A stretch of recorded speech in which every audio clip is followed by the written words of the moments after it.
আসসালামু আলাইকুম viewers. Data কথানোর পক্ষ থেকে আপনাদেরকে সুস্বাগতম। আমি শুভ আছি আপনাদের সাথে। আমি আপনাদের সাথে কথা বলবো data engineering, database engineering, SQL এর প্রবলেম সলভিং এবং বেশ কিছু ডেটা রিলেটেড টপিক নিয়ে, যেগুলো আমাদের দৈনন্দিন জীবনে আসলে বেশ প্রয়োজনীয়।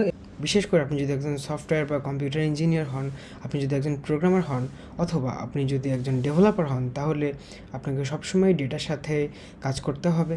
এবং আমাদের ডেটা ফিল্ডে, ডেটা টেক রিলেটেড ফিল্ডে যে ধরনের এক্সপিরিয়েন্সগুলো করেছি বা করি সচরাচর, যে ধরনের সমস্যাগুলোর সম্মুখীন হই, এবং বেসিক থেকে ইন্টারমিডিয়েট তারপরে অ্যাডভান্স লেভেল পর্যন্ত আমরা কীভাবে যেতে পারি, কীভাবে শুরু করতে পারি, অ্যাকচুয়ালি আমাদের ডেটা ইঞ্জিনিয়ারিং ফিল্ডটা কেমন বা ডেটা ইঞ্জিনিয়ারিং ফিল্ডটা কেমন, সিকিউএল ডেভেলপমেন্ট আসলে দরকার কি না, আমাদের প্রোগ্রামিং শিখতে হবে কি না, এটা নিয়ে কাজ করতে গেলে আমরা কী নিয়ে কাজ করতে পারবো, কিভাবে করতে পারবো, এই সম্পূর্ণ বিষয়গুলো নিয়ে আপনাদের সাথে আমি থাকবো সামনে, এবং আপনাদের সাথে কয়েকটি প্লেলিস্ট শেয়ার করা হবে। আমি চেষ্টা করবো আমার যতদূর ইন্ডাস্ট্রি এক্সপিরিয়েন্স হয়েছে সেখান থেকে আমি যে এক্সপিরিয়েন্সগুলো করেছি, ভালো মন্দ সব কিছু মিলে আমার এক্সপিরিয়েন্সগুলো আপনাদের সাথে শেয়ার করার চেষ্টা করবো। আশা করছি আপনারা আমাদের সাথে থাকবেন, ডেটা কথনের সাথে থাকবেন। ওয়েলকাম এগেইন, দেখা হচ্ছে পরবর্তী ভিডিওতে। টাটা।